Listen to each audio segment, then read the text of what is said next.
보겠습니다. 레위기 23장으로 가겠습니다.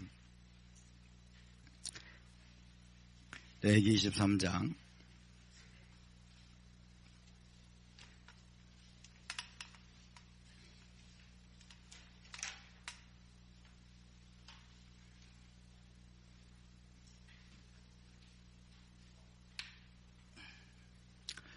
레위기 23장 9절부터 14절까지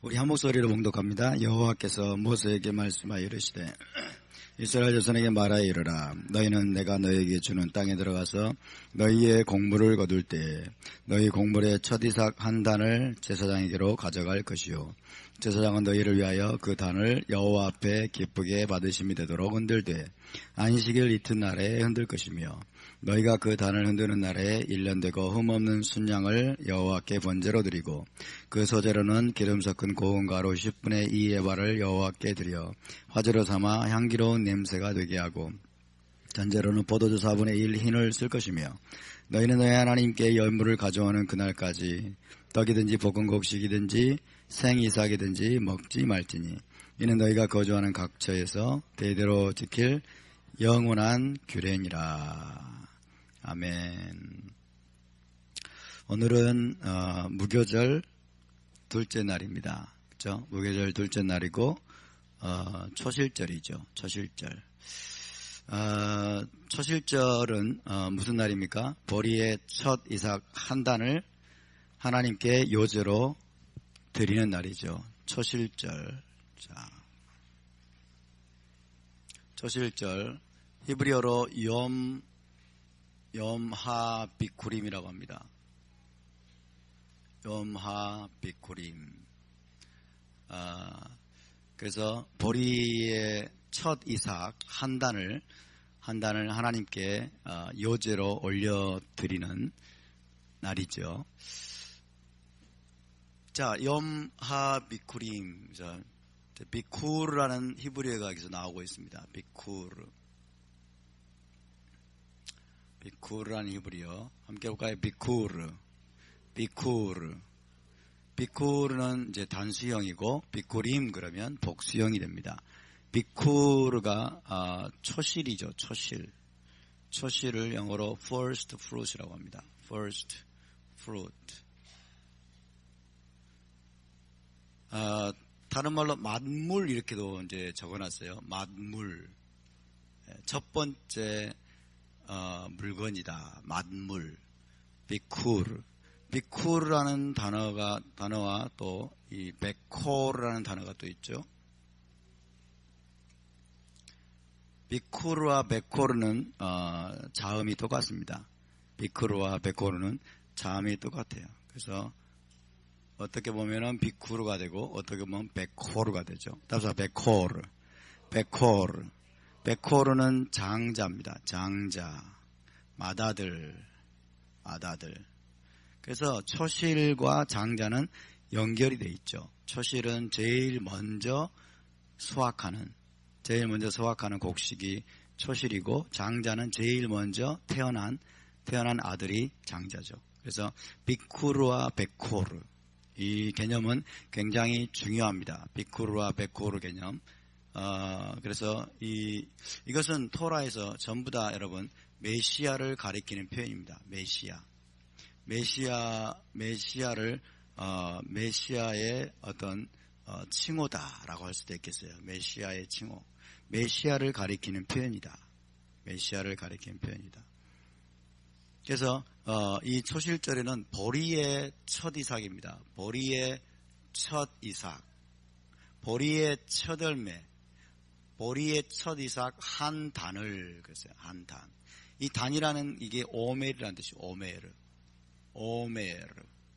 보리의 첫 이삭 한 오멜을 거두어서 하나님 앞에 이제 요제로 올려드리는 날입니다. 그래서 굉장히 좀 작은 절기죠. 6월절 패스악 시즌에서 굉장히 작은 절기이지만 굉장히 거대한 의미를 가지고 있어요. 굉장히 거대한 의미를 가지고 있는 절기가 바로 초실절이 되겠습니다. 초실절, 염 하비쿠림. 오늘날 유대인들은 이 초실절을 거의 지키지 않고 있고, 지키지 않는다기보다도 유대인들에게 이 초실절이 거의 의미가 사라져 버렸습니다. 왜냐하면 초실절은 어떻게 지킬까요? 초실절은 제사장이 지킵니다. 제사장이 보리의 이삭 한 단을 들판에 나가서 수확을 해와가지고 성전으로 가져와서 성전에서 그것을 다 이제 빵으로 무교병으로 만들어가지고 하나님 앞에 성전에서 요제로 올려드려야 되는 날인 것이죠. 그래서 현재는 예루살렘 성전이 파괴되었기 때문에, 성전이 없기 때문에 사실 유대인들에게 있어서는 이 초실절을 지킬 수가 없게 되는 거죠.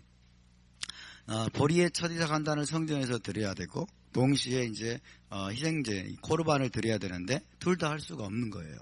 둘 다 할 수가 없으니까 유대인들에게 있어서는 이 초실절이 거의 의미가 없어진 유명무실한 절기가 되어버렸습니다. 그래서 초실절을 언급하는 유대인들은 거의 없다고 합니다. 그러나 메시아를 아는 저와 여러분에게는 이 날이 얼마나 중요한 날인지, 이 날이 얼마나 중요한 날일까요? 메시아의 부활, 메시아께서 부활하신 날입니다. 할렐루야. 메시아께서 부활하신 날이기 때문에 이 날은 정말 거대한 의미를 가지고 있어요. 그래서 오늘이 실질적으로 부활절입니다. 아멘. 초실절이 실제 진짜 부활절이에요. 할렐루야. 부활절은 일요일에 오지 않습니다. 초실절이 진짜 부활절이라는 것을 여러분 기억하시기를 바랍니다.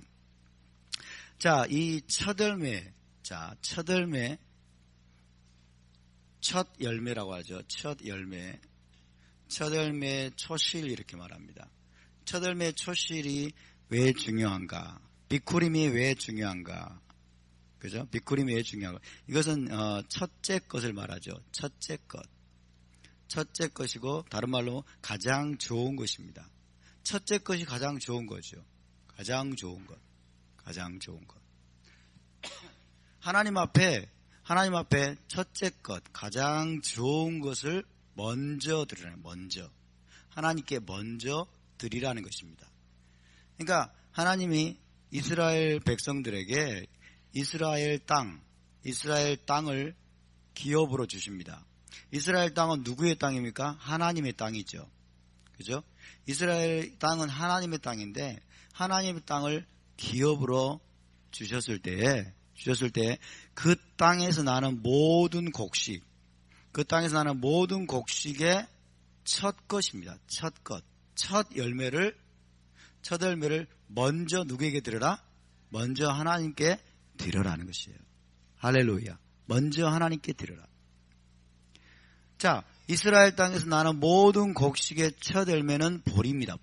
보리의 첫 열매예요. 이스라엘 땅에서 제일 먼저 수확하는 곡식은 보리예요. 이해되시죠? 그래서 보리의 첫 열매를 하나님께 드리기 전에는 어떤 떡이든지 어떤 빵이든지 볶은 곡식이든지 너희는 먹을 수 없느니라. 그러니까 하나님께 먼저 드리지 않고는 먹을 수 없다라고 말씀합니다. 추수를 가능하게 하시는 분, 우리에게 모든 곡식과 열매와 그리고 모든 양식을 주시는 근원 되시는 하나님을 먼저 공경하라는 거예요. 먼저 공경하고 그리고 나서 너희가 먹을 수 있다라고 말씀하는 것입니다. 여러분, 우리가 하나님께 첫째 것을 드려야 될 줄로 믿습니다. 우리가 하나님께 가장 좋은 것을 드려야 돼요. 가장 좋은 것을 드려야 돼요. 그 원리가 이 속에 담겨져 있는 거죠. 가장 좋은 것을 먼저 하나님께 드려라. 동시에 여러분, 이 첫 열매 초실은 또 뭘 의미하냐면 뒤따라올 것들의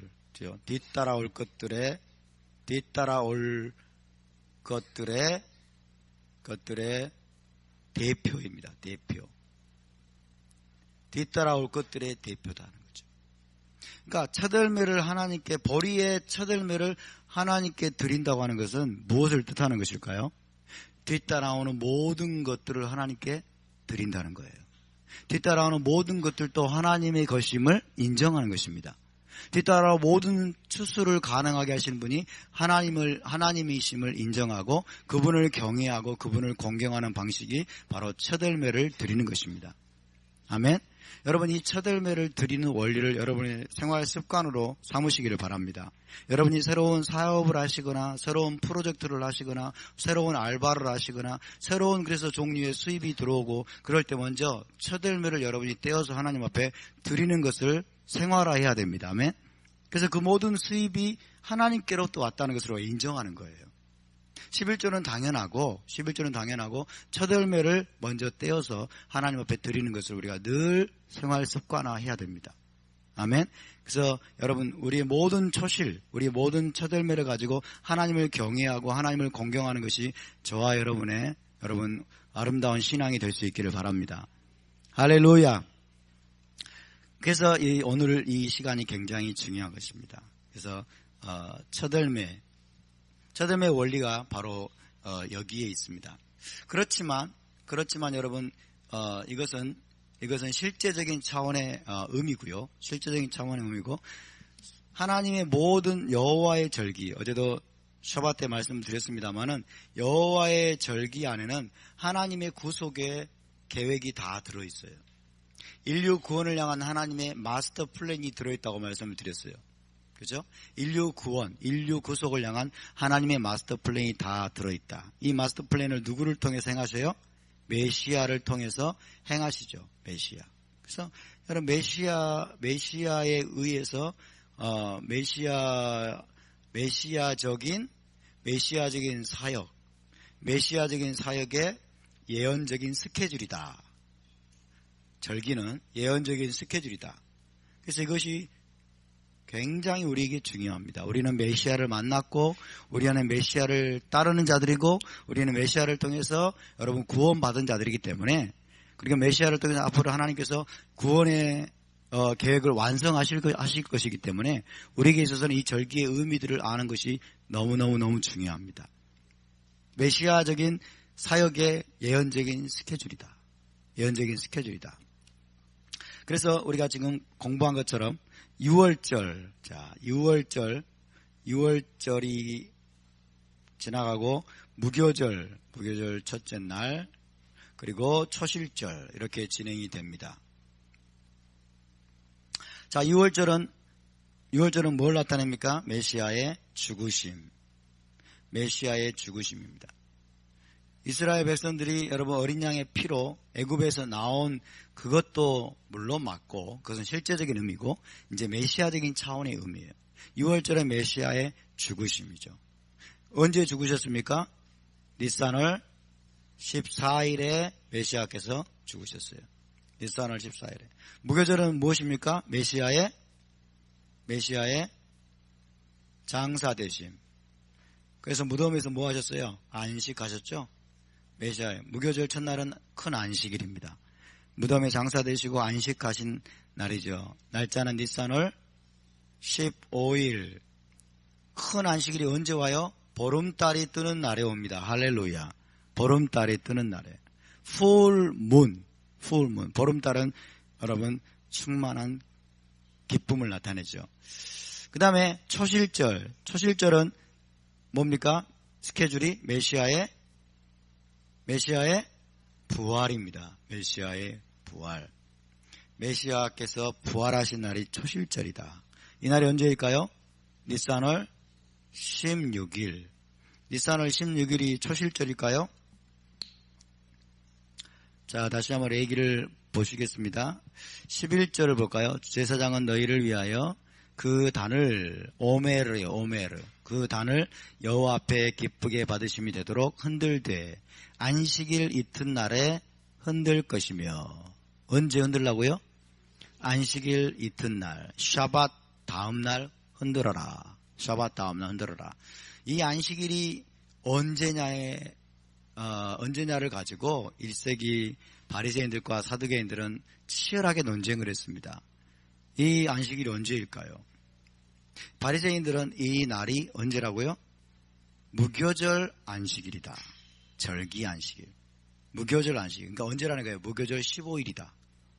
이렇게 바리새인들은 해석을 했고, 그 다음에 사두개인들은 어떻게 해서 그랬어요? 이 안식일은 주간 안식일이다. 7째 날. 주간 안식일이다. 그렇게 해석을 한 거예요. 어떤 게 맞을까요? 무교절 15일 안식일 이튿날에 흔들어야 될까요? 아니면 토요일까지 7째 날까지 기다렸다가 주간 안식일 그 다음 날 흔들어야 될까요? 여러분의 생각은 어떻습니까? 네? 언제가 저실절일까요? 이게 여러분 단순한 문제 같지만 그러나 쉬운 문제는 아니에요. 자, 예를 들어서 화요일 날 무교절이 왔다. 화요일 날 무교절 15일이 왔다. 15일이 왔다. 그러면 안식일 이튿날 수요일이냐 이 날이 아니면 토요일이냐 아니 토요일 다음에 이제 일요일이냐 이런 거예요. 자, 무교절 15일은 절기 안식일이죠. 절기 안식일. 토요일은 뭡니까? 주간 안식일. weekly 샤밧입니다. 주간 안식일. 주간 안식일. 그러면 자, 안식일 이튿날에 첫 열매를 흔들라고 그랬어요. 그러면 수요일 날 흔들어야 될까요? 아니면 토요일까지 기다리고 일요일 날 흔들어야 될까요? 네? 두 가지 가능성이 있겠죠. 두 가지 가능성이 있을 것입니다. 자, 이것을 지지하는 입장이 바리새인들이에요. 바리새인들.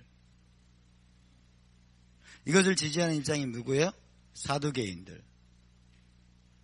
사두개인들. 그죠? 어떤 게 맞을까요? 어떤 게 맞을까요?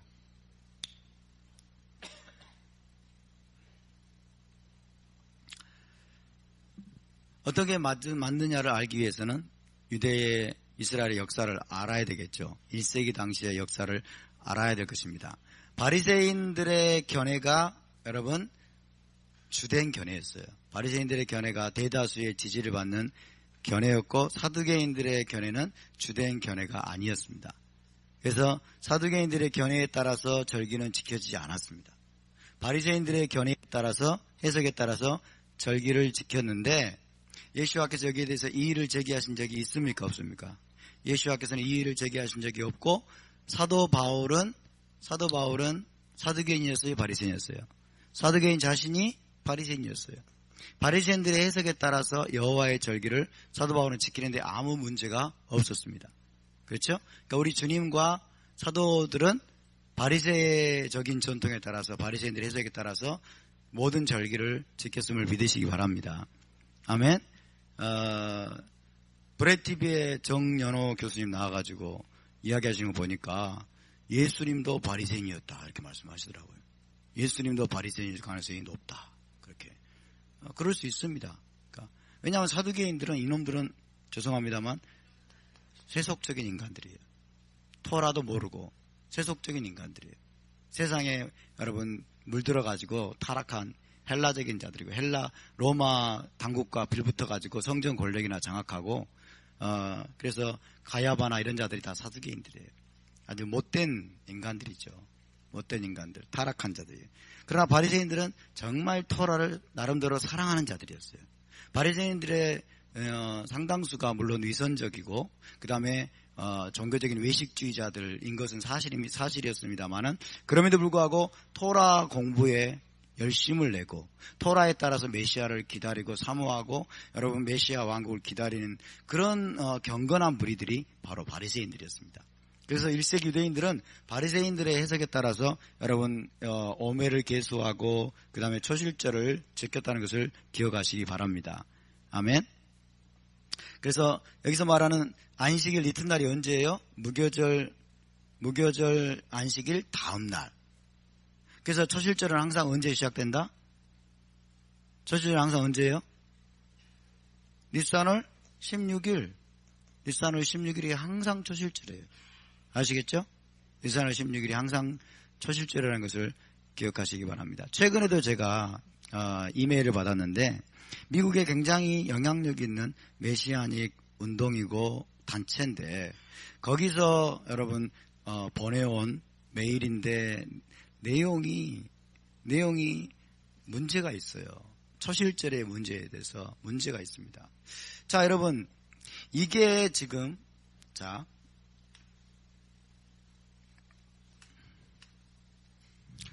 예수와께서 6월절에 죽으셨습니다. 그리고 무교절에 무덤에 장사되시고 안식하셨습니다. 그리고 초실절에 부활하셨습니다. 그래서 이것을 뭐라고 그러냐면, 여러분, 성경은 사흘 만에 부활하셨다. 사흘 만에. 그 다음에 제3일에 부활하셨다. 그리고 또 뭐예요? 셋째 날에. 다 비슷한 말이에요. 다 똑같은 말이에요. 셋째 날에. 또 뭡니까? 3일 낮 3일 밤. 3일 낮 3일 밤을 인자가 물고기 뱃속에 요나가 있었던 것처럼 인자도 그러할 것이다. 근데 이것을 문자적으로 해석해 가지고 72시간이다. 이렇게 해석하면 안 돼요. 이거는 그냥 헬라적인 차원의 해석이에요. 이것은 히브리적인 관용적 표현으로 받아들여야 됩니다. 히브리적인 관용적 표현으로 받아들여야 돼요. 이 3일 낮 3일 밤을 우리가 어떻게 받아들여야 됩니까? 이 말씀하고 똑같은 걸로 받아들여야 돼요. 아멘? 이 말씀과 똑같은 것을 받아들여야 돼요. 주님이 요나와 연결시키기 위해서 이렇게 말씀하신 거예요. 자기 자신의 죽으심을, 그리고 부활을, 죽으심과 부활을 요나와 연결시키기 위해서 주님께서 이렇게 표현하셨는데, 이 표현을 다른 말로 셋째 날에 제3일에 사흘 만에 그렇게 말씀하신 거예요. 이것은 그래서 여러분 히브리적인 관용 표현입니다. 관용 표현으로서 이것은 72시간을 의미하지 않습니다. 히브리적인 관용 표현은 뭐냐면 첫째 날, 둘째 날, 셋째 날이에요. 그죠? 1일, 2일, 3일. 그래서 6월절에 죽으시고 그리고 초실절에 부활하신 것이 셋째 날에 부활하시고 3일에 부활하시고 사흘 만에 부활하신 것으로 그렇게 성경은 이야기하고 있는 것입니다. 아멘? 이걸 가지고 이제 맞추려고 하니까, 두들겨 맞추려고 하니까 안 되는 거예요. 다 억지 해석이 돼버려요. 억지 해석이. 그래서 어떻게 해석이 나오냐면요. 수요일 날 저녁에, 오후 저녁쯤에 죽은 거예요. 그래서 목요일 저녁쯤, 금요일 저녁쯤, 토요일 저녁쯤, 그리고 토요일 저녁 후에 72시간 후에 부활하셨다. 그러면 여러분, 이 말들은 뭐가 됩니까? 이 말들은 의미가 없어지고 문제가 심각해지죠. 주님은 그렇게 하신 것이 아닙니다. 그렇게 하신 것이 아니에요. 만약 그렇게 되면 어떤 문제가 발생할까요? 어떤 문제가 발생해요? 유대인 공동체가 1세기 때부터 그 전부터 지켜왔던 이 스케줄 있죠? 6월절을 14일에 지키고 그 다음에 무교절을 15일에 지키고, 전 유대인 공동체가 지금까지 언제를 초실절을 지키고 있어요? 16일을 초실절을 지키고 있어요. 그렇죠? 16일을 초실절로 지키고 있으면은 여러분 생각해 보세요. 여기가 수요일이다, 여기 목요일이다, 여기 금요일이다, 그리고 여기 가버려요. 이렇게 가버리면 만약에 17일이 되고 혹은 18일이 될 수가 있는 거죠. 17일이 되고 18일이 돼버리면 유대적인 여러분 해석이 다 빗나가 버려요. 이해가 되시죠? 그럴 수 없느니라. 사도 바울도 이 스케줄을 따랐고 1세기 제자들도 이 스케줄을 따라서 초실절을 지킨 거예요. 초실절이 언제예요? 예수와께서 부활하신 날이에요. 초실절 아닌 날 예수와께서 부활하실 수 있어요? 초실절 아닌 날 부활했으면 그 사람은 가짜입니다. 가짜. 전 유대인 공동체는 지금 바리새인들의 해석에 따라서 1세기 때부터 초실절을 니스산월 16일로 지키고 있습니다. 그럼 예수와는 언제 부활하셔야 돼요? 니스산월 16일에 부활하셔야 돼요. 아멘? 니스산월 16일에 부활하셔야 됩니다. 딴 날 부활하시면 가짜입니다, 이거예요. 딴 날 부활하시면 가짜예요. 그러니까 여러분, 이 3일 밤, 3일 낮, 이거 72시간을 여러분 이야기하면서 더 막 날짜를 늘려버리면 이게 깨져버려요. 가짜 메시아를 만드는 거예요. 가짜 메시아를. 우리 주님은 그럴 수 없습니다. 우리 주님은 니스산월 14일에 죽으셨고 15일에 무덤에서 안식하셨고 그리고 16일에 우리 주님은 부활하셨습니다. 할렐루야. 이것이 여러분 우리 주님의 스케줄입니다. 우리 주님의 패션 내러티브. 고난당하시고 그 다음에 죽음당하시고 부활하신 주님의 크로놀로지입니다. 스케줄입니다. 우리 주님은 금요일날 죽으셨을까요? 토요일날 죽으셨을까요? 토요일날 부활하셨을까요?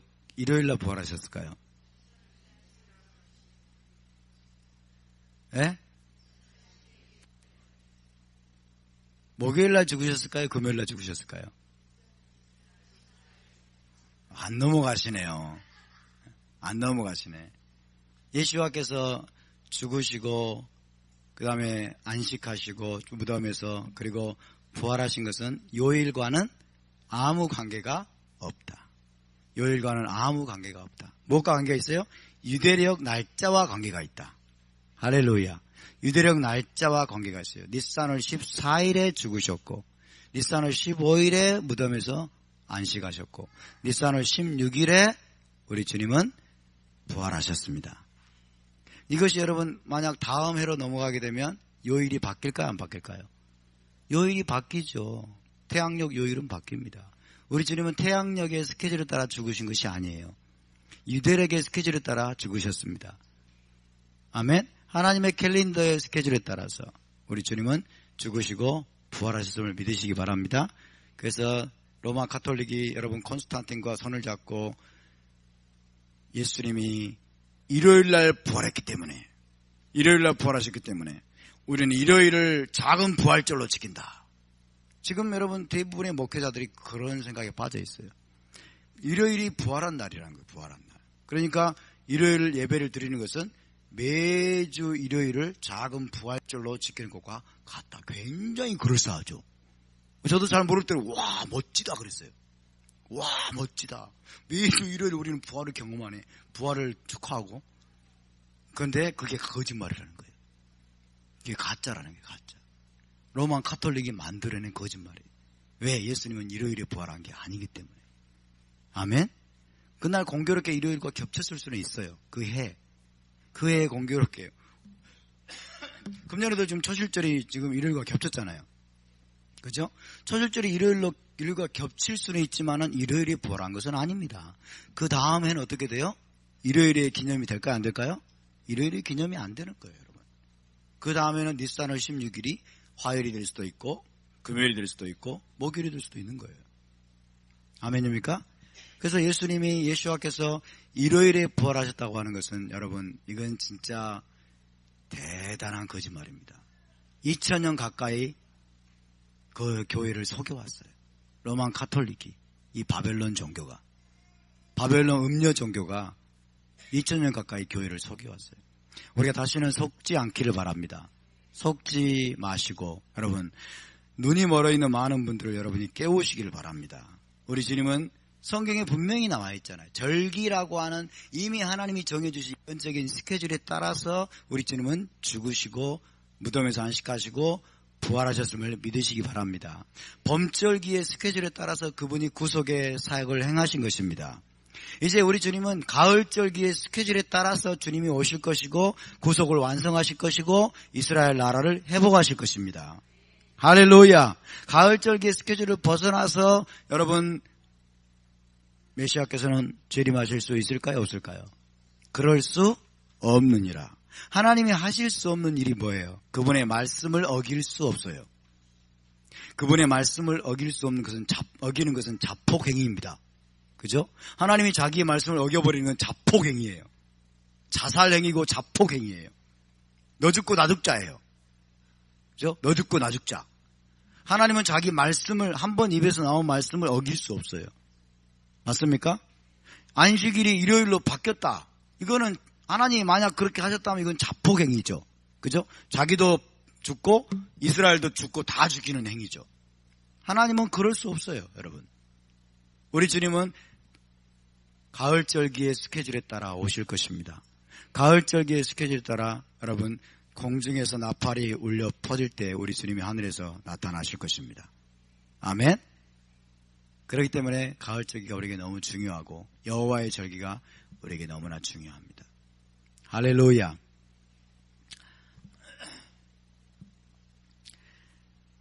여러분, 지금 유대인 공동체는 조금 전에 말씀드린 것처럼 이 초실절의 의미를 거의 잃어버렸어요. 이 초실절을 지금 거의 여러분 지키지 않고 있고, 유대인들에게 있어서는 초실절이 지금 유명무실한 그런 절기처럼 되어버렸습니다. 그렇지만 하나님께서 위대한 한 사도를 일으키셨어요. 위대한 한 사도를 일으켜가지고 초실절의 의미를 분명하게 밝히게 하셨어요. 그가 누구냐면 사도 바울입니다. 사도 바울. 사도 바울은 초실절을 여러분, 초실절을 메시아의 부활과 연결을 시켰어요. 메시아의 초실절 속에 감추어진 메시아의 부활과 연결시켜가지고 여러분 초실절의 의미를 밝힌 아주 뛰어난 메시아닉 유대인이고, 뛰어난 바리새인이고, 그리고 뛰어난 토라 학자입니다. 토라를 너무나 잘 알았기 때문에, 토라를 너무 잘 알고 있는데 메시아를 만나버린 거예요. 할렐루야. 토라를 너무 잘 아는데 메시아를 만나버리니까 초실절의 의미가 팍팍팍팍 계시가 돼버린 거죠. 지금 유대인들은 토라를 열심히 알고 토라를 공부했다고 하지만 메시아를 못 만난 거예요. 그러니까 토라에서 깨달아야 될 것들을 못 깨닫고 있는 거죠. 그러나 여러분, 사도 바울은 탁월한 토라학자인데, 뛰어난 토라학자인데 메시아를 직접 만나버렸어요. 그러니까 이 토라 전체가 메시아를 보여주는 것이고, 특별히 여호와의 절기 전체가 메시아를 보여주는 것임을 사도 바울이 깊이 깨달았습니다. 사도 바울 한 사람을 통해서 여러분, 이 초실절의 의미가 저와 여러분에게 좀 밝혀졌음을 믿으시기 바랍니다. 그러니까 초실절이 바로 메시아의 부활을 예언하고 있는 날이라는 것을 사도 바울이 깨달았던 것이죠. 그래서 메시아께서 죽은 지 사흘 만에 부활의 초실로 일어나셨다. 죽은 지 사흘 만에. 그죠? 유월절, 무교절, 그리고 초실절에. 유월절에 죽으신 메시아께서 죽은 지 사흘 만에 잠자는 자들의 첫 열매로, 비쿠르로 그분이 무덤에서 일어나시고 살아나셨다. 부활의 첫 열매가 되셨다. 할렐루야. 이것이 사도 바울의 여러분 해석입니다. 아주 탁월한 해석이죠. 죽은 자들의 첫 열매가 되셔가지고, 부활하심으로써 죽은 자들의 첫 열매가 되셔가지고 하나님 앞에 초실로 드려지셨다는 거예요. 하나님 앞에 초실로 드려지셨다. 그러니까 우리가 토라를 배우는 것은 누구를 통해서 배우는 게 제일 잘 배울까요? 메시아닉 유대인. 사도 바울도 메시아닉 유대인이고, 그렇죠? 그 다음에 베드로, 야고보, 요한, 다 메시아닉 유대인이에요. 메시아닉 유대인들의 가르침이 정말 탁월합니다. 왜냐하면 토라도 알고 메시아도 알기 때문에. 토라도 알고 메시아도 만났기 때문에 우리는 메시아닉 유대인들을 통해서 우리는 여러분 토라를 배우고 성경을 배우는 것이 최고의 길입니다. 할렐루야. 근데 메시아닉 유대인들을 무시해버리고, 그 다음에 유대인들을 다 싸그리 무시해버리면 여러분 토라는 안 열립니다.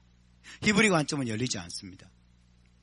근데 실상은 다 여러분 우리가 메시아 유대인들이 기록해 놓은 성경을 통해서 우리가 배우고 있는데, 문제는 우리 눈이 헬라적인 관점으로 가려져 있다는 거예요. 메시아 유대인들의 가르침들을 잘못 해석한다는 거예요. 잘못해서. 헬라적인 그런 여러분 그 베일이 눈에 가려져 가지고 못 보고 있다는 거예요. 그래서 성경을 기록한 메시아 유대인들을 통해서 못 배우니까 하나님이 이 마지막 때에 실제적인 메시아 유대인들을 일으키는 거예요. 실제적인 메시아 유대인들이 일으켜가지고 메시아 유대인들이 기록한 성경을 메시아 유대인들이 다시 해석해 주는 거예요. 와, 이게 엄청납니다. 이게 대단합니다, 여러분. 우리는 더블 블레싱을 받은 겁니다. 아멘. 더블 블레싱을 받은 거예요. 그래서 저는 메시아 유대인들의 가르침을 너무너무 좋아합니다. 메시아 유대인들의 가르침을 가지고 성경을 보니까 이게 너무 클리어해지는 거예요. 너무 분명해지고 막 가슴이 막 뛰어요. 마음이 막 흥분이 됩니다. 이게 진짜 하나님의 말씀이었구나. 그 중에 하나가 What about the sacrifice? 희생제사는 어떻게 된 것인가? 희생제사에 대해서도 여러분 메시아 유대인들이 다 성경에 다 기록해 놨는데 헬라적인 관점으로 눈이 가려져 가지고 보니까 엉뚱하게 해석들을 하는 거예요. 엉뚱하게. 그래서 마지막 때는 토라가 회복이 돼야 되니까 주님이 마지막 때 메시아 유대인들을 샥 일으키시는 거예요. 그 메시아 유대인을 가지고 유대인이 또 이제 다시 해석하는 거죠. 다시. 그래서 토마스 랭캐스트라고 하는 토라 클럽을 기록한 저자인데 토마스 랭캐스트라고 하는 이 사람이 책을 썼습니다. What about the sacrifices? 희생제사는 어떻게 된 것인가? 그 책을 읽으니까 막 계시가 팍팍팍팍 전기불이 튀듯이 막 팍팍팍팍 튀는데 정말 이게 진짜 감당할 수가 없어요. 감당할 수가 없어가지고 제가 여러분에게 다 나눠드려 버렸어요. 다 나눠드려 버렸어요. 레이기를 강의할 때 여러분 다 여러분에게 나눠드린 것입니다. 여러분에게도 계시가 열렸죠? 아멘? 코르반에 대한 계시를 열어주신 하나님을 찬양합니다. 메시아닉 유대인들을 통해서 하나님이 지금 이 놀라운 일들을 행하고 계시는 거예요. 왜? 그들은 토라도 깊이 알고 그 다음에 예수와도 만났기 때문에. 우리는 토라와 예수와를 함께 붙잡아야 됩니다. 토라와 예수와는 서로 충돌할 수 없습니다. 서로 대립할 수 없습니다. 할렐루야. 토라에서는 여러분 초실의 열매를 셋째 날에 초실을 하나님 앞에 요제로 올려드렸지만은 여러분 그 예언들 그것은 예언입니다. 메시아에 대한 예언이 그 자체가. 여러분 이제 1세기 때 메시아께서 오셔가지고 셋째 날에 여러분 죽은 자들 가운데서 부활하셔가지고 하나님 앞에 요제로 드려주셨음을 믿으시기 바랍니다. 초실로 드려주셨음을 믿으시기 바랍니다. 할렐루야. 이게 바로 메시아닉 유대인인 사도 바울의 해석입니다. 탁월한 토라학자 사도 바울이 메시아를 만나고 눈이 열린 겁니다. 와, 여호와의 절기가 6월절, 무교절, 초실절이 예수와 그분의 예언적인 스케줄이었구나. 그래서 사도 바울이 기록한 장이 고린도전서 15장입니다. 고린도전서 15장. 고린도전서 15장은 부활장으로 불리죠. 부활장. 여러분, 메시아께서 부활의 첫 열매로 드려주셨다. 첫 열매가 되셨다. 첫 열매가 되셨다라는 것은 뭘 의미합니까? 첫 열매가 되셨다는 것은 뭐예요? 첫 열매가 뭐라고 그랬어요? 첫 열매가 뒤따라올 것들의 대표라고 그랬죠? 뒤따라올 것들의 대표이고 보증입니다. 보증. 다시 말하면 장차 거대한 부활 사건이 있을 것이다. 거대한 부활 사건이 있을 것이라는 확증으로, 보증으로 여러분 메시아께서 먼저 그것을 분명하게 보여주시기 위해서 여러분 먼저 부활하셨고 그 다음에 장차 부활할 모든 자들을 대표해서 그분 자신을 하나님께 드린 것입니다. 아멘. 그러니까 우리는 메시아의 부활을 통해서 우리가 분명히 알 수 있는 것은 뭐냐면 장차 거대한 부활이 있을 것이다. 거대한 부활 사건이 있을 것이다. 할렐루야. 이것이 우리의 소망입니다. 이것이 저와 여러분의 궁극적인 소망입니다. 아멘입니까?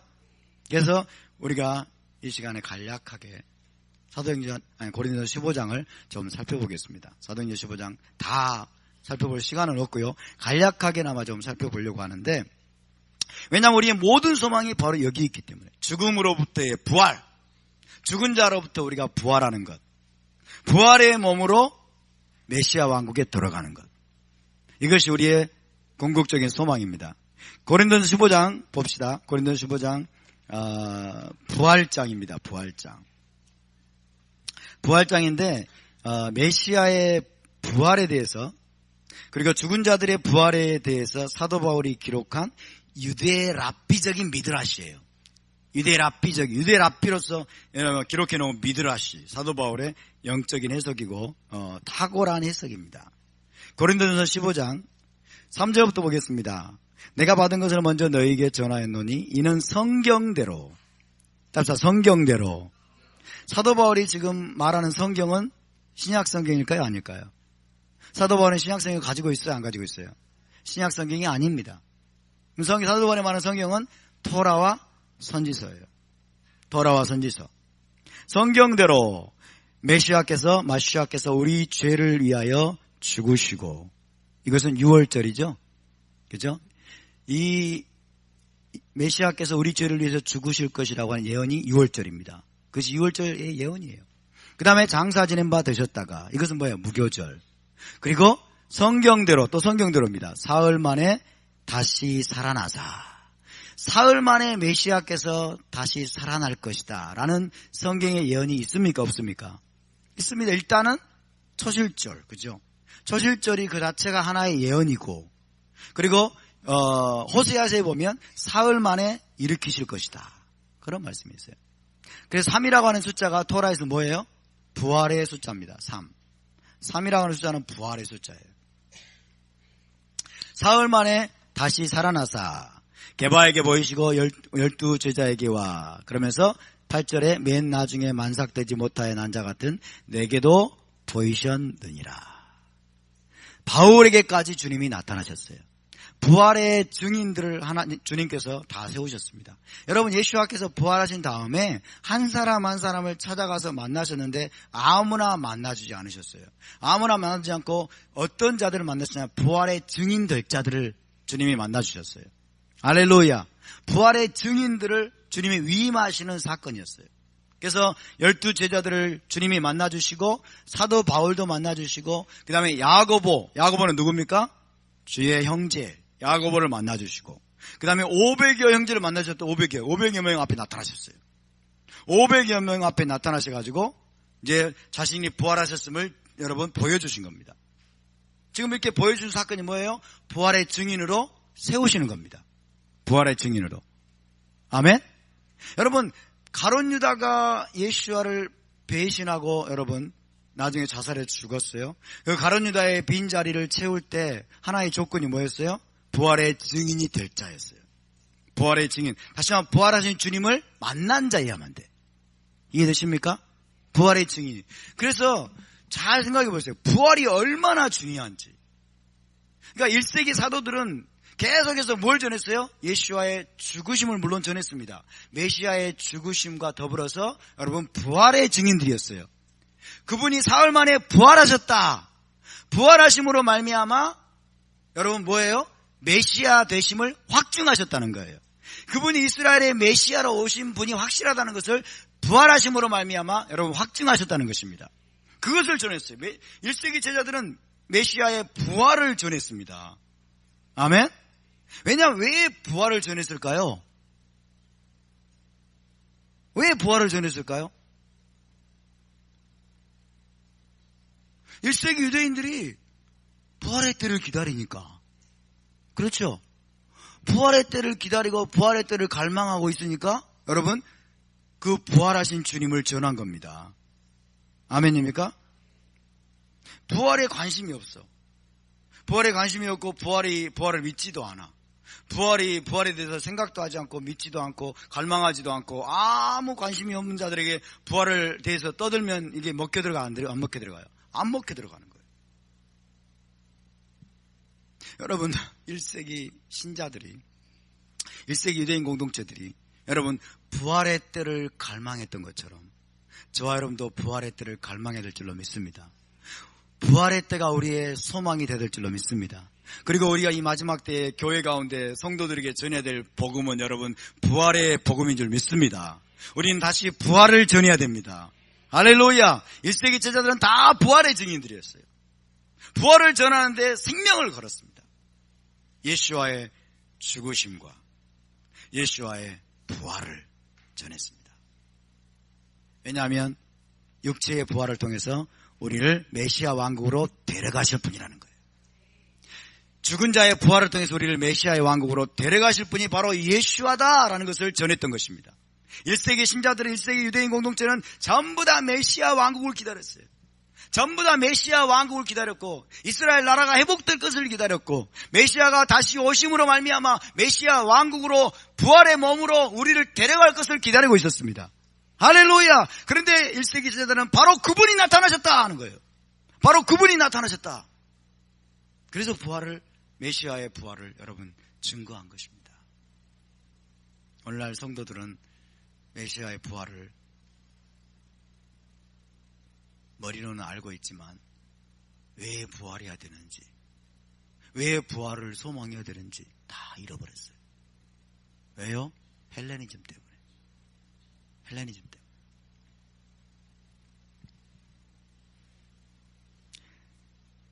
12절부터 보겠습니다. 12절부터 잘 보세요. 사도 바울의 생각 속으로 들어가서 한번 보세요. 사도 바울의 생각 속에서 메시아께서 죽은 자 가운데서 다시 살아나셨다 전파되었거늘 사도들에 의해서 너희 중에서 어떤 사람들은 어찌하여 죽은 자 가운데서 부활이 없다 하느냐.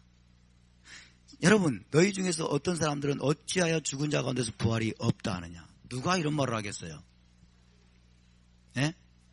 사두개인들, 또 영지주의자들,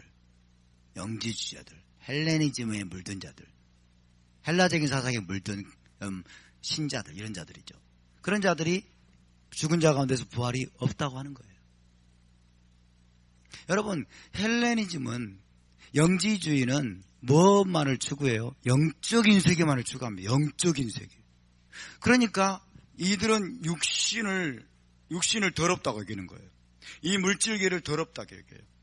그러니까 이들은 부활을 믿지 못합니다. 그리고 왜 부활해야 되는지를 몰라요. 부활을 이해할 수가 없어요, 이들에게는. 왜 이 물질계는 다 파괴되어 버려야 돼요.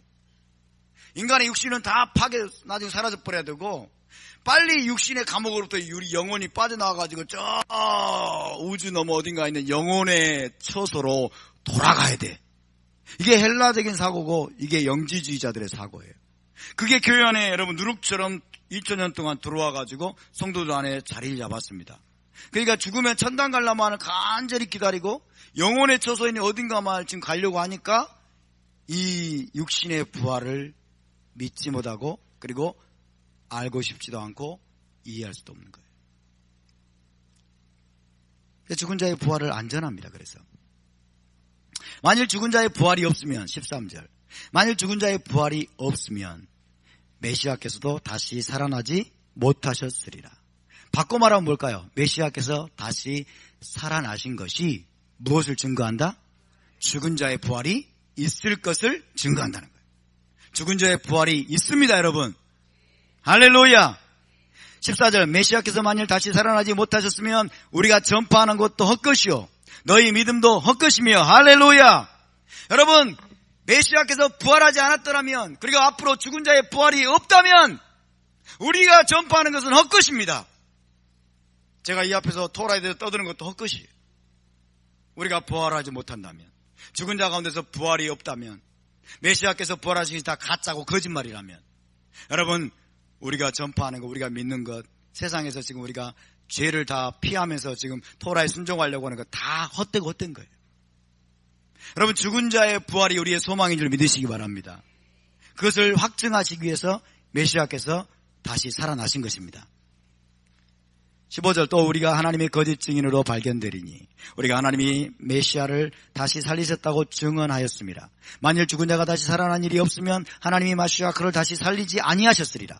만일 죽은 자가 다시 살아난 일이 없으면 마시아 그도 다시 살아나신 일이 없어질 터이요. 메시아께서 다시 살아나신 일이 없으면 너희의 믿음도 헛되고 너희가 여전히 죄 가운데 있을 것이요 또한 메시아 안에서 잠자는 자도 망하였으리니 만일 마시아 안에서 우리가 바라는 것이 다만 이 세상의 삶뿐이면 모든 사람 가운데 우리가 더욱 불쌍한 자이리라.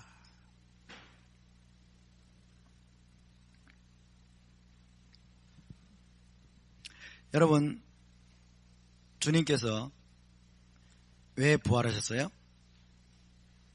예수님께서 왜 부활하셨어요? 왜 부활하셨어요? 죽은 자의 부활이 확실하게 있다는 것들을 보여주시기 위해서. 아멘. 내가 부활한 것처럼 장차 나를 믿는 자들도 나와 함께 부활할 것이다. 죽음에서 살아날 것이다. 할렐루야. 여러분, 죽은 자의 부활이라는 게 뭔지 아세요? 자, 죽은 자의 부활이 뭐냐면요, 우리가 이걸 좀 알아야 되는데, 죽은 자의 부활은 잘 보세요. 메시아 시대의 특징입니다. 죽은 자의 부활은 좀 더 정확하게 말하면 올라마바의 특징이에요. 올라마바. 메시아 시대의 특징이다. 그 말은 메시아 시대는 다 모두가 죽은 자의 부활을 통해서만 들어간다는 것이에요. 아멘. 메시아 시대의 특징이에요. 그래서 여러분, 주님 자신이 부활하심으로 말미암아 올라마바에 들어가셨어요. 아멘. 주님 자신이 부활하셔서 올라마바에 들어가신 것은, 여러분, 이것은 맛보기입니다. 맛보기로 우리에게 보여주신 거예요. 할렐루야. 첫 열매의 의미 중에서 fore타ste가 있죠. foretaste. 미리 맛보는 거예요. 미리 맛볼 수 있도록. 그러니까 우리는 메시아를 통해서 지금 간접적으로나마 올라마바를 우리가 미리 맛보는 거예요. 왜? 죽은 자의 부활이 무엇의 특징이다? 메시아 시대의 특징입니다. 할렐루야. 장차 메시아 시대가 오면 여러분, 그 메시아 시대는 여기서 올라마바를 말하는 거예요. 올라마바가 오게 되면 전부 다 부활해야 됩니다. 전부 다 부활해야 돼요. 할렐루야. 우리 주님께서 이 땅에서 왜 그렇게 많은 기적들을 행하셨어요? 병자들을 고치시고, 눈먼 자를 뜨게 하시고, 안진뱅이를 일으키시고, 문둥병자를 고치시고, 주님께서 이렇게 많이 기적을 행하신 이유가 뭐예요? 메시아 시대를 보여준 거예요. 아멘. 주님이 메시아 시대를 맛보게 해준 거예요. 그러니까 여러분, 죽은 자의 부활이든 그 다음에 병자를 치유하고 많은 기적들을 행하신 것은 전부 다 주님께서 우리의 모든 관심을 어디에 돌리게 하기 위한 거예요? 메시아 시대에 돌리게 하기 위한 겁니다. 메시아 시대를 바라보게 하는 거예요. 이걸 놓치고 그냥 이 땅에서 치유나 받고, 이 땅에서 여러분 기적이나 체험하고, 그리고 거기에 머물면 기적 체험하고 예수님을 떠나요. 기적 체험하고 예수와를 떠나고, 치유받고 예수와를 떠나고, 은사받고 예수와를 떠나버려요. 이것은 여러분 주님이 행하신 기적과 이적들과 치유의 근본적인 의도를 놓쳐버린 거예요. 근본적인 의도를 놓쳐버린 거예요. 죽은 자의 부활도 마찬가지입니다. 이걸 단순히 신기하게만 생각하고, 신기하네, 어떻게 이런 일이 있을 수 있지? 그리고 때로는 어떤 사람들은 죽은 자의 부활도 시킨다잖아요. 그죠? 어떤 사역자들은. 대단하다. 그리고 다시 예수를 떠나버리면 진짜 주님의 의도를 놓친 거예요. 죽은 자의 부활, 주님께서 여러분 부활하셨다고 하는, 그리고 여러분 그분께서 행하신 모든 기적들, 이 모든 것들이 우리의 모든 관심을 어디에 두게 한다? 메시아 시대와 올라마바에 두게 하기 위한 것입니다. 여러분, 메시아 시대를 사모하시기 바랍니다. 올라마바를 사모하시기 바랍니다. 올라마바를 사모하는 자들은 어떻게 됩니까? 메시아 왕국을 사모하는 자들은 어떻게 됩니까? 이 땅에서 더욱더 토라의 빛을 발해야 됩니다. 아멘. 메시아 시대에 관심을 두느라고 현실 도피적이더라, 그런 뜻이 절대로 아니에요. 이해되십니까? 이 땅은 헛되고 헛된 거야. 이놈의 썩을 놈의 세상, 이놈의 썩을 놈의 세상, 없어질 세상, 이건 중요한 게 아니야. 그리고 여러분 메시아 왕국만 바라보고 또 산속에 들어가가지고 또 교회 와가지고 맨날 기도만 하고 있으라는 그런 뜻이 아니에요. 메시아 왕국을 진짜 사랑하는 자들은 여러분 이 땅에서 토라의 빛을 발해야 됩니다. 이 땅에서 토라의 말씀대로 의를 행해야 됩니다. 왜? 상급을 쌓아야 되기 때문에. 할렐루야. 이 땅의 이 올라마제는 올라마바를 위해서 여러분 상급을 쌓는 기회로 하나님이 주신 것입니다. 너희의 행한 대로 갚아주리라. 그래서 올라마바를 대하는 이 올라마제를, 현 세상을 대하는 우리의 건강한 태도는 뭡니까?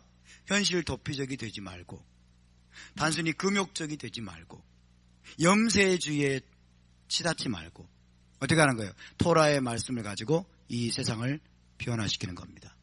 이 세상의 어둠을 밝히는 것입니다. 이 세상을 치유하는 것입니다. 이 세상에 하나님의 의로 채워나가는 것입니다. 아멘? 그래서 여러분 이건 잘해야 돼요. 잘해야 됩니다.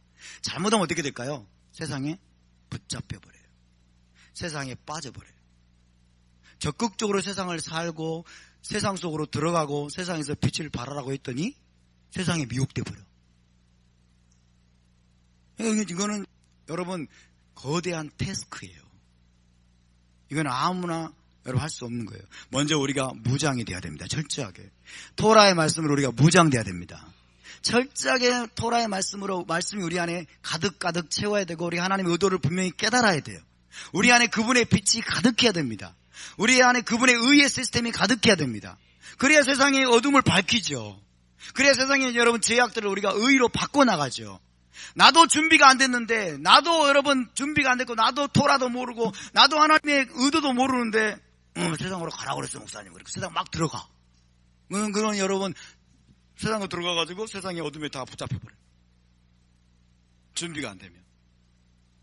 그렇기 때문에 우리가 더 부지런히 토라를 배우고 더 부지런히 우리가 토라의 말씀 안에서 성장하고 그 다음에 이 절기의 생명의 사이클을 따라서 우리 계속해서 영적으로 여러분 성화되는 것이 너무너무 중요합니다. 그래서 우리가 이 땅, 이 세상에 사는 동안에 정말 이 세상에 사는 동안에 우리가 올라마바를 위해서 부지런히 의를 행해서 우리가 올라마바에서 부자들이 될 수 있기를 바랍니다. 아멘. 올라마바에서 부자가 돼야 돼요. 상급을 많이 받아가지고. 이 땅에서 부자 되려고 하지 마세요, 여러분. 이 땅에서 부자 되려고 하지 마세요. 이 땅에서 부자 되는 것 자체가 나쁜 것은 아니에요. 그러나 하나님 우리에게 주신 모든 부와 모든 명예나 모든 하나님 주시는 모든 자원들은 여러분 올라마바를 위해서 우리가 이 땅에서 적극적으로 의를 행하고 상급을 쌓는 기회로 여러분 살아내시기를 바랍니다. 그게 정말 지혜로운 거예요. 이 땅에서 많이 쌓아두려고 하지 마세요. 그건 어리석은 겁니다. 주님이 오시면 다 날아가 버려요. 하늘에 쌓으시길 바랍니다. 할렐루야. 자, 여러분 부활을 히브리어로 뭐라고 하냐면요. 부활을 히브리어로 뭐라고 그럴까요? 부활을 히브리어로 이렇게 씁니다.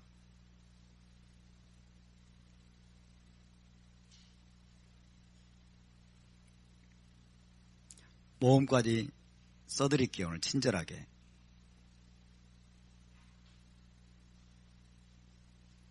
테히야라고 합니다.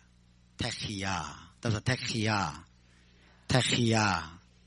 뒤에 가운데 하이가 있죠? 하이. 그죠? 살린다는 거예요. 살린다. 생명. 테히야. 따라서 테히야. 예, 부활입니다. 죽은 자의 부활. 죽은 자의 부활을 히브리어로 뭐라고 그럴까요? 오늘 이것만 하고 마쳐야 되겠네. 시간이 많이 가가지고. 다음 주에 2탄 하겠습니다. 다음 주에 2탄. 부활은 너무 중요한 주제이니까. 다음 주에 2탄을 좀 할까요, 말까요? 생각을 해봐야 되겠어요. 자, 죽은 자를 히브리어로 이렇게 씁니다. 죽은 자들을 하메팀이라고 합니다. 이렇게 공간이 없어요.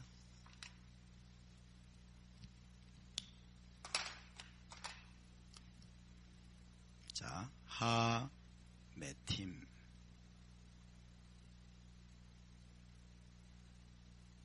그렇죠? 하메팀.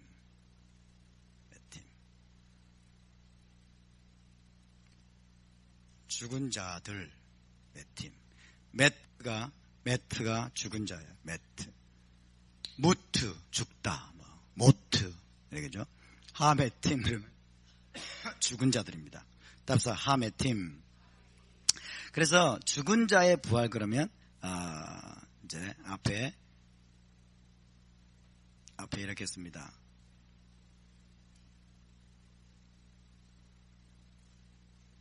탑으로 바뀌죠. 탑으로. 테히야트 하메팀. 그래서 테히야트 하메팀. 예, 테히야트 이제 연계형으로 바뀌기 때문에 연결해야 되니까 테히아트 하메팀. 그럼 죽은 자의 부활입니다. 죽은 자의 부활. 자, 부활을 히브리어로 테히야, 따서 테히야,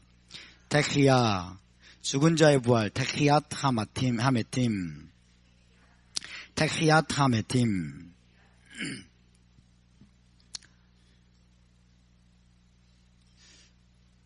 여기서 마쳐야 되겠습니다. 여러분, 부활이라고 하는 것, 죽은 자의 부활이라고 하는 것은 기독교의 창조물이 아닙니다.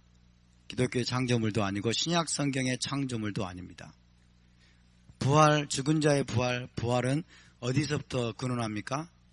토라에서부터 근원하고 있습니다. 토라에서부터. 토라의 부활을 암시하는 말씀들이 나오고, 그 다음에 선지서에 죽은 자의 부활에 대한 내용이 굉장히 많이 나옵니다. 선지서에. 그리고 유대인문은 미드라시에도 죽은 자의 부활에 대한 내용이 많이 나옵니다. 그렇기 때문에 죽은 자의 부활은 본질적인 유대적 신앙이었다. 유대적 신앙의 가장 중요한 특징 중 하나가 죽은 자의 부활입니다. 할렐루야. 그리고 1세기 제자들과 1세기 유대인들은 전부 다 죽은 자의 부활을 통해서 메시아의 왕국에 들어가게 될 것을 갈망하고 사모하고 기다리고 있었다. 아멘. 그래서 여러분, 죽은 자들이 반드시 부활하게 될 것입니다. 할렐루야. 그러나 지금 현재 기독교는 아까 말씀드린 것처럼 너무 헬레니즘과 영주주의 영향을 많이 받은 거예요. 헬레니즘과 영주주의 영향을 많이 받아가지고 죽은 자의 부활을 통해서 메시아 왕국에 들어갈 것을 여러분, 이들은 까맣게 모르고 있습니다. 까맣게. 부활할 필요가 없어요. 현재 기독교적인 사상에 따르면 부활할 필요가 없어요. 왜? 죽으면 천당 가면 되니까. 그죠? 천당에서, 이제 그들의 목적지에서 천당에서 잘 놀고 있는데 주님이, 야, 너 부활해야 돼. 너 부활해야 돼. 이렇게 생각하면 여러분, 이게 그림이 안 그려지는 거예요. 아니, 천당 목적지에 가가지고 영원히 잘 구름 속에 산책하면서 잘 놀고 있는데 주님이 갑자기 재림했다고 너 부활해야 돼 그러면, 아니, 왜 부활해야 되는데요? 나 이거 왔는데? 그렇게 되는 거예요. 목적지를 잘못 설정하니까. 이해가 되시죠? 이들에게는 영적인 것만 선합니다. 영적인 세계만 이들은 추구합니다. 그러게 이 땅은 중요하지 않아요. 이 세상은 나중에 다 불타서 없어질 거라고 생각하고 있는 거예요. 불타가 다 없어지고 지구라고 하는 이 땅덩어리는 다 사라져버리고 우리는 다 주님이 오시면 우리를 저 천당으로 데려가실 것이다. 그렇게 생각하니까 부활이 의미가 없어요. 부활이. 그러나 저와 여러분은 부활이 우리의 가장 큰 소망이 되어야 될 줄로 믿습니다. 예수와는 부활의 소망이 되신 분이십니다. 그분이 부활하시면 우리에게 부활의 소망을 심어준 거예요. 내가 부활한 것처럼 너희도 부활하게 될 것이다. 할렐루야. 우리도 부활하게 될 것입니다. 그 소망을 가지고 저와 여러분이 살 수 있게 되길 바랍니다. 부활해서 어디로 들어가요? 메시아 왕국에 들어갈 것입니다. 올라모바에 들어갈 것입니다. 들어가게 되면 어떤 일이 벌어집니까? 심판이 있습니다. 심판이 있습니다. 행한 대로 주님이 갚으실 겁니다. 그러므로 우리가 현 세상을, 부활에 대한 소망을 가지고 부활 신앙을 가진 자들은 현 세상을 어떻게 살 것이냐에 깊은 관심을 갖습니다. 현 세상을 어떻게 살 것이냐. 의를 행하며 살고 토라를 준행하면서 하나님의 왕권과 하나님의 통치권에 순복하면서 철저하게 죄를 끊어내고 죄를 잘라내고, 여러분, 그러면 선한 일에 열심 내는 하나님의 친백성으로 여러분 사는 일에 자신의 모든 것을 걸게 될 것입니다. 할렐루야. 이제 우리가 우리의 여러분 연약함과 우리의 죄악과 우리의 여러분 어리석은 행동들을 더 이상 변명하고 정당화하는 어린아이 수준에서 우리가 벗어날 수 있기를 바랍니다. 아멘? 어린아이 수준을 벗어나야 돼요. 우리는 전사가 되어야 됩니다. 의의 전사가 될 수 있기를 바랍니다. 진리의 전사가 될 수 있기를 바랍니다. 믿음을 여러분 지킬 뿐만 아니라 이 세상에서 적극적으로 어둠을 밝히기 위해서 우리가 여러분 무장해서, 토라의 말씀으로 무장해서 일어날 수 있게 되길 바랍니다. 할렐루야. 자, 우리 함께 일어나서